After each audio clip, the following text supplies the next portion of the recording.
2 Florida primary poll workers have tested positive for the coronavirus. And this is after, as you're going to see, what DNC Chair Tom Perez encouraged people to do on that very primary day. First, let me show you the story here from Politico. 2 poll workers from one of Florida's frequent trouble spots for elections have tested positive for coronavirus, the supervisor of elections for Broward County said Thursday. Governor Ron DeSantis pushed to proceed with the state's March 17th presidential primary, even as other states halted or delayed their primaries due to fears that having thousands of voters heading to the polls would spread the virus. So, actually, let me finish this here. In a short statement, the Broward office said county staff and other poll workers at the locations have been notified of the situation and have been advised to take appropriate steps. A spokesperson for Broward County Supervisor of Elections, Pete Antonishi, something like that, said one of the poll workers tested positive on Thursday. Okay, so they point the finger at Ron DeSantis here, which of course, Governor Ron DeSantis deserves criticism here for continuing on with this primary. But you know who else deserves criticism? DNC Chair Tom Perez. DNC Chair Tom Perez also had no problem at all with people voting on that primary day when Florida voted. So watch this. This is a reminder of what he said back then. This is on MSNBC with Chris Hayes. It is your view that this can be safely conducted tomorrow. Who have you been consulting to come to that view? Well, again, we didn't intervene in that case. No, I know. This is a state matter, but I'm asking your position as Tom Perez, the head of DNC. Sure. My understanding is you're saying you agree with the states that are going forward.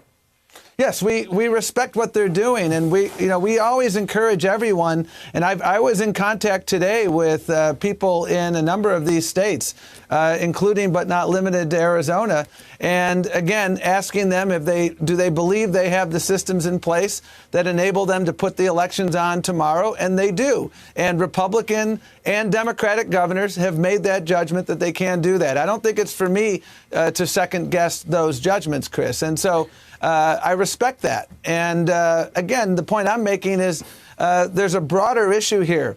And that broader issue is we ought to make it easier for people to vote. There you go. Tom Perez was not pushing to delay these primaries, despite all the warnings. At the time, there was a CDC warning saying no gatherings of people over 50. Yet you look at lineups at all of these precincts, all of these states, on primary day, definitely voters gathered with more than 50 of them. So it is completely insane to think that you could have gotten through this and had nobody get the virus when you have these giant crowds lining up to vote. And it doesn't it isn't just Tom Perez's words. It isn't just him saying, oh, well, the states decided, what, no big deal. No, look at what he actually did. So there is more to this. Willfully choosing not to listen to scientists, DNC Chair Tom Perez under fire for urging states to hold primaries despite coronavirus crisis. That Tom Perez is encouraging this and threatening states who postpone in-person voting is criminal. Tom Perez didn't just say on MSNBC, oh, who cares if they vote? No, he also was putting in steps that would actually punish the states if they were to delay their primary, threatening them, saying that their delegate count may receive less delegates if they were to postpone. So actually, let me find that exact quote here. Here we go. Delegate penalty. So, quote, that Tom Perez is encouraging this and threatening states who postpone in-person voting is criminal, Ryan Grimm tweeted, referring to a DNC memo sent last Wednesday warning that states could face a delegate penalty if they push back their scheduled elections. It's not out of the question that when this is over, there could be demands for prosecutions of those who knowingly did this, Grimm said. So it isn't just simply Tom Perez saying, oh, I don't care. I talked to the states, they're ready. It isn't just him saying that, which in itself is wrong. It's also the fact that he's willing to punish states that actually delayed their primary to save their voters' lives. So this is when you see people, again, when you see people that are angry with the Democratic Party, of course, I'm not talking about conservative voters. I'm talking about people that otherwise you'd think would want to vote for Democrats are saying this time that they're done. This is why. This is one of the reasons why. Joe Biden's one of the reasons why.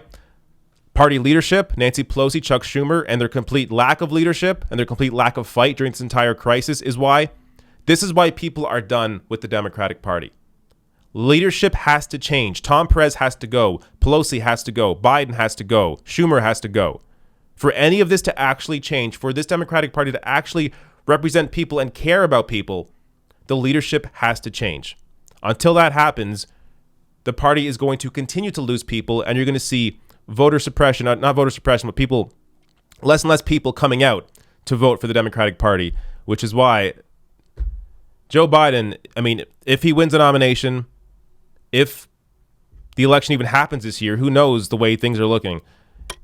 If it still happens, Biden will need a miracle to win against Donald Trump because of how many people have been turned off by the Democratic Party and how they have treated their voters.